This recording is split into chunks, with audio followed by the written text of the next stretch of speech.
Olá, tudo bem? Meus alunos de todo o Brasil, estamos aqui de novo para falar sobre direito do trabalho. Minha homenagem hoje especial à banda Legião Urbana, cujos fãs são inúmeros por todo lugar do Brasil. Quero falar para você sobre direito do trabalho, mais especificamente sobre o artigo 7º. Você lembra que na nossa última aula nós fizemos aquela introdução, aquela apresentação sobre direito do trabalho, inserido naquela discussão dos direitos sociais. Você lembra que os direitos sociais são direitos de segunda geração ou segunda dimensão, enfim, essa parte introdutória você já assistiu àquela aula, e quem não assistiu, volta lá na aula 1, parte 1, e assista a introdução às noções gerais sobre os direitos sociais.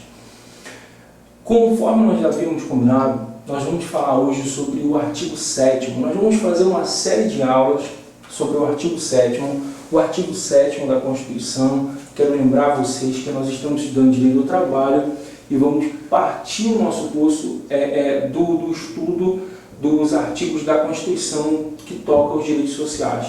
Falamos do artigo 6º, agora vamos falar do artigo 7º. Artigo 7º da Constituição Federal de 88 é aquele artigo que você sabe muito bem, aquele artigo que fala sobre os direitos dos trabalhadores. O artigo 7º é aquele artigo da Constituição que fala sobre os direitos dos trabalhadores. Vamos ler comigo o artigo 7º. Eu sempre peço para você nas nossas aulas que você assista a essas aulas com a sua Constituição, e depois lá na frente também peço que você assista com a sua CLT, porque a gente vai fazer muita referência à CLT. Vamos ler o artigo 7º, pegue a sua Constituição, você que está sem o material, você pode acompanhar na tela que a gente vai estar colocando para você. Artigo 7º ele fala assim: são direitos dos trabalhadores urbanos e rurais, além de outros que visem a melhoria de sua condição social.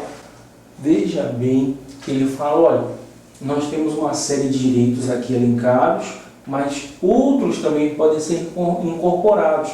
Isso nos lembra que o artigo 7º ele representa um rol taxativo ou um rol exemplificativo. Esses direitos que estão inseridos no artigo 7º, eles se exaurem apenas com a leitura do 7º, ou outros direitos podem ser incluídos? Obviamente você sabe a resposta. Os direitos dos trabalhadores, eles podem ser expandidos, e os direitos dos trabalhadores não há problema nenhum em aumentar esses direitos. Então o artigo 7º ele é bastante inteligente na sua dicção ao falar que, além de outros que visem a melhoria de sua condição social. Isso quer dizer que nós estamos diante de um artigo que representa um rol exemplificativo, de direitos. Então, o artigo 7º ele traz um rol exemplificativo de direitos. Vamos falar de todos os incisos do artigo 7º, e vamos começar, obviamente, pelo inciso 1º. O inciso 1º, acompanhe comigo aqui no quadro, ele traz para a gente a proteção em relação ao emprego. Então ele fala assim, olha, relação de emprego protegida contra a despedida arbitrária ou sem justa causa. Te chamo a atenção, primeiramente, para essa relação de emprego. Veja bem, destaca aí no teu caderno, destaca aí na tua Constituição, que o que é protegido é a relação de emprego e não a relação de trabalho. Existe diferença entre emprego e trabalho.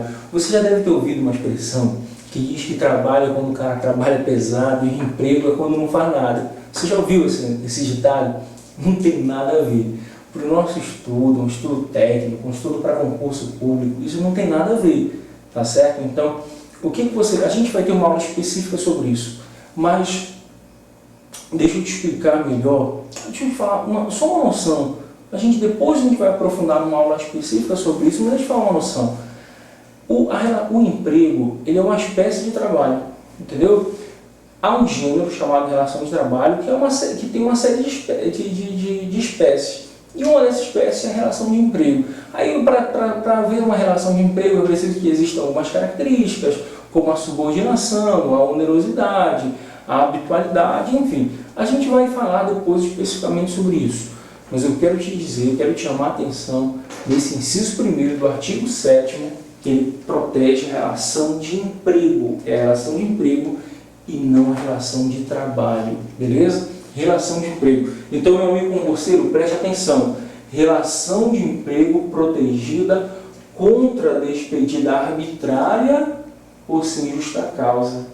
Deixa eu te perguntar, é possível um empregador demitir o empregado a hora que ele quiser? Sim ou não? Responde aí para mim. O empregador é dele o ônus do empreendimento, lembra bem? Ele pode demitir a hora que ele quiser? Olha a pergunta, ele pode demitir? É claro que pode.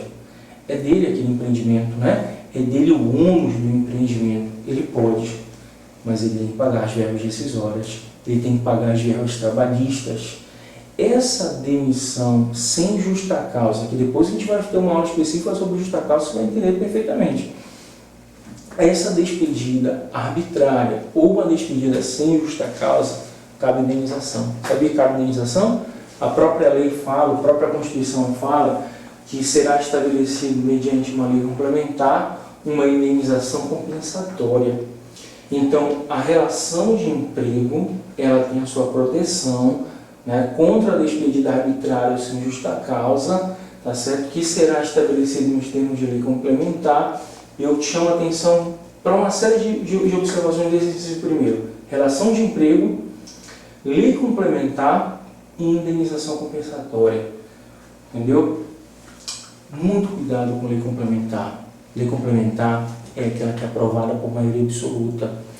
Lei complementar é aquela lei que tem uma determinada matéria reservada.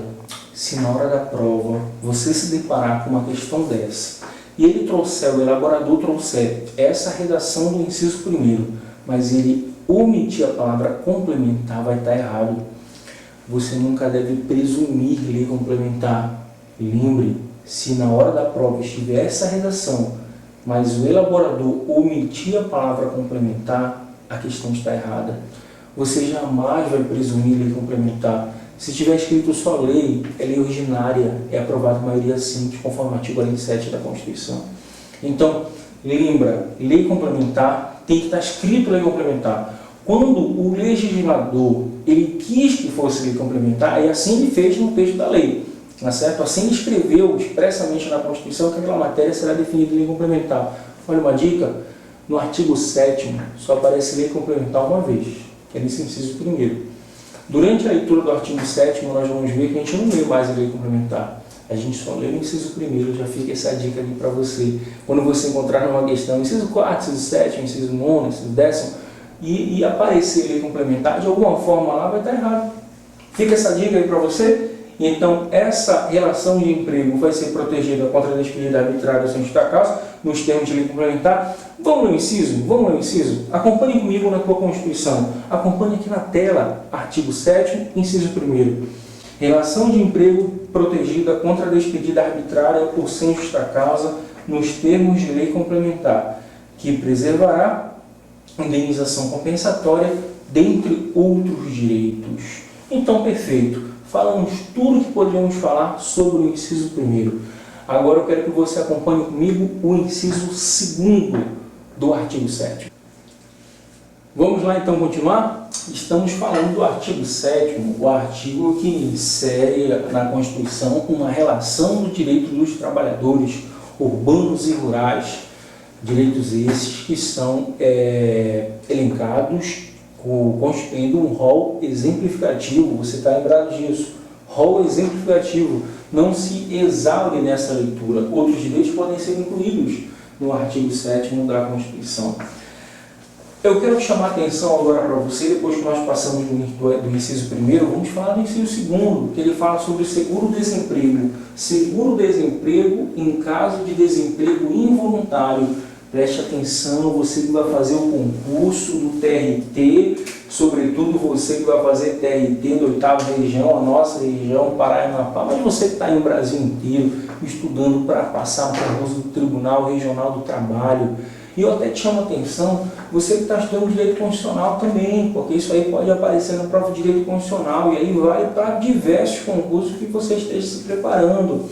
Muito cuidado. Quando falar em seguro-desemprego, muito cuidado, que o seguro-desemprego ele é um direito previsto naquele caso de desemprego involuntário. A banca adora cobrar do candidato esse jogo de palavras lá e falar em desemprego voluntário. Desemprego voluntário é aquele desemprego que o próprio empregado pediu para sair. Veja bem você, de repente, numa situação dessa. Você que trabalha em carteira assinada, você que trabalha numa empresa privada, você vai passar no concurso, Deus vai abençoar a sua preparação, você vai passar nesse concurso, e aí você vai pedir as suas contas para o seu empregador, você vai pedir para sair, você vai pedir para rescindir o contrato. Nesse caso, você está pedindo para sair, você tem direito a seguro-desemprego, você acha que você assumiria o seu emprego lá no TRT e receberia, paralelo a isso, o seu seguro-desemprego? Pense bem, foi um desemprego involuntário? Claro que não, você sabe que não. Não é? Você vai passar no concurso, você vai pedir para sair, você vai trabalhar, vai ser um servidor estatutário, você vai ser regido pela Lei 8.112, você vai trabalhar num órgão público federal, um órgão da Justiça Federal especializada, Justiça do Trabalho, você vai ser regido por um estatuto, né, que é a Lei 8.112, você vai sair da sua vida de empresa privada e vai sair porque você quer, você pediu para sair, você pediu para rescindir esse contrato. Obviamente você não vai ser contemplado pelo seguro-desemprego. Então, o artigo 7º, inciso 2º, ele fala o seguinte: seguro-desemprego em caso de desemprego involuntário. Desemprego involuntário. Muito cuidado nessa questão, muito cuidado da banca. Só trocar essa palavra involuntário mudou totalmente o sentido da palavra. Beleza? Vamos lá continuar então. Vamos lá, meu amigo concurseiro. Vamos falar do inciso 3º, FGTS, Fundo de Garantia por Tempo de Serviço. Também um direito que é exposto aí no artigo 7º, um direito do trabalhador, né, o seu Fundo de Garantia por Tempo de Serviço. A gente não vai se aprofundar muito no seguro-desemprego nem no FGTS, porque a gente vai ter aulas específicas sobre isso, mas eu também quero te adiantar que o servidor público não tem nem seguro-desemprego, né? Caso saia do seu serviço por alguma razão, você, servidor público, depois que for aprovado, tomar posse no concurso, você não vai ter direito a seguro-desemprego. Se um dia for sair do seu emprego, tampouco vai ter direito ao FGTS, né? São direitos ali que são reservados aos empregados. Então, seguro-desemprego, FGTS, e agora vamos lá para o inciso 4º do artigo 7º, que fala sobre o salário mínimo. Salário mínimo, quero te chamar a atenção agora para o salário mínimo, porque fala na Constituição que ele tem que ser fixado em lei. Muito cuidado com esse fixado em lei. Destaca na tua Constituição fixado em lei. Não pode ser fixado em decreto, não pode ser fixado em portaria. Salário mínimo nacionalmente unificado fixado em lei. Veja que até pode ser fixado de outra forma.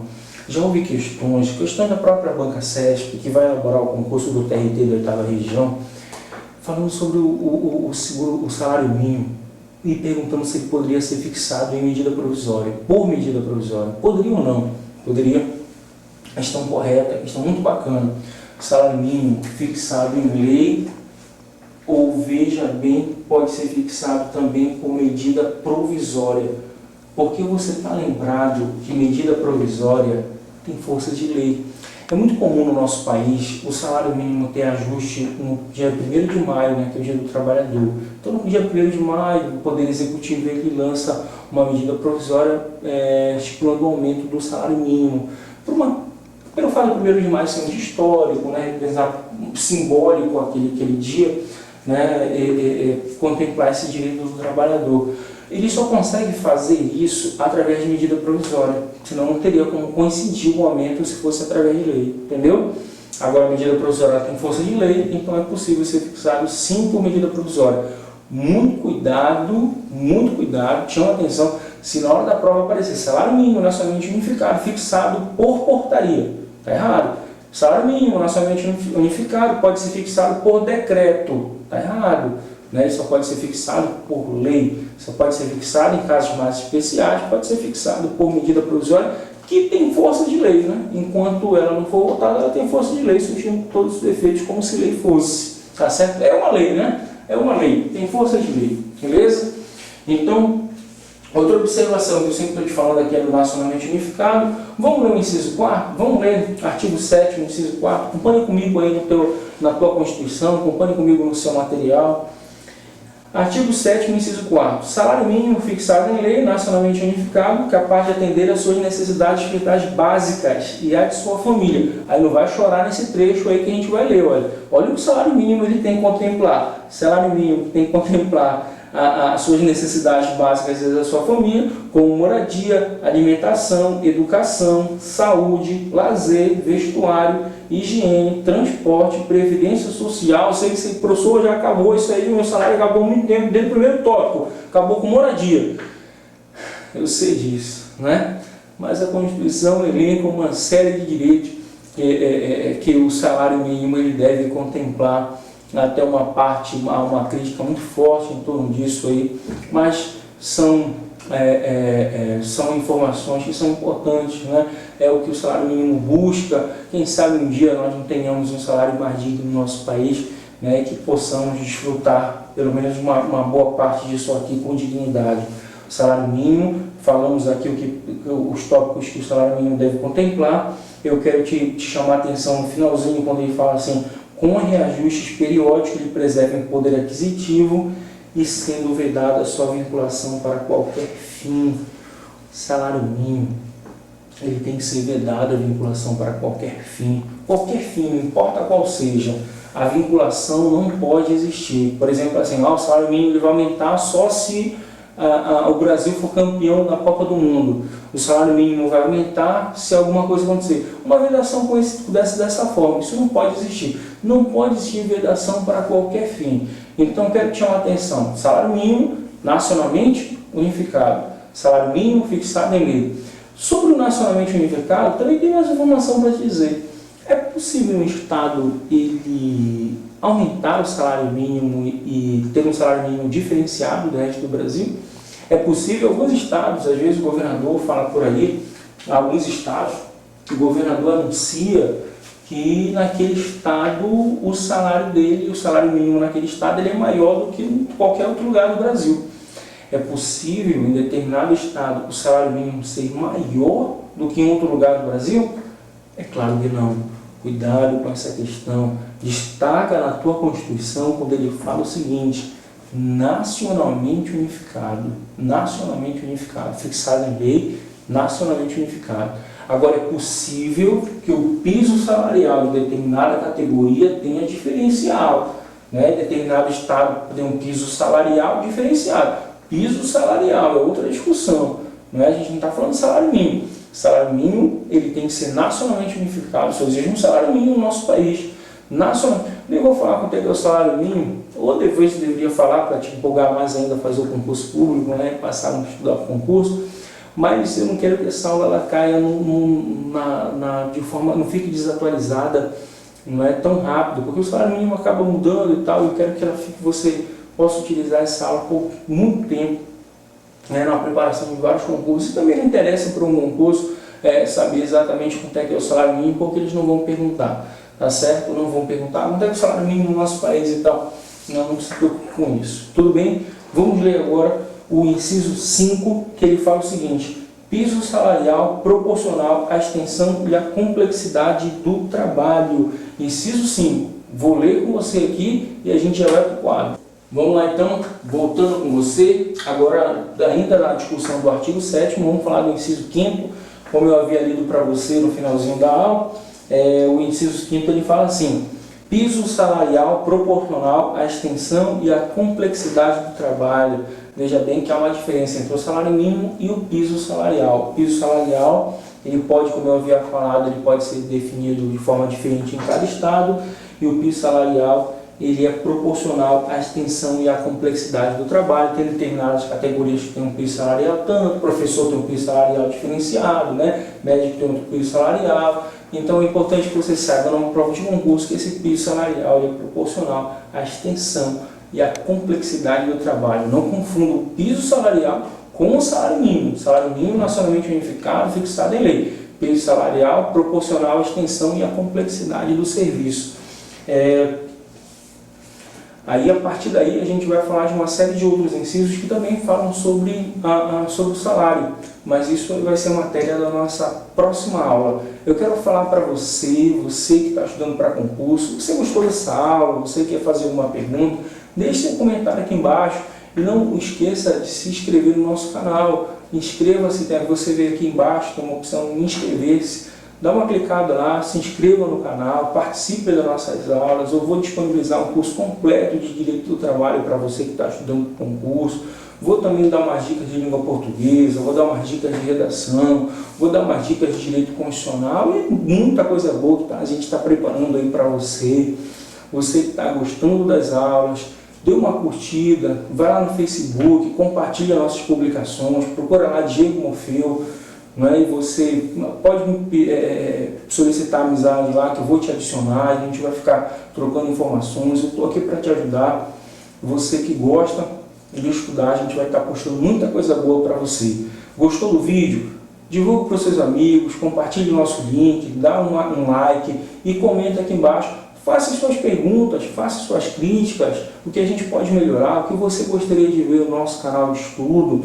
E assim a gente vai construindo esse conhecimento e levando o que a gente tem de melhor para você na sua preparação. Um abraço e até a próxima.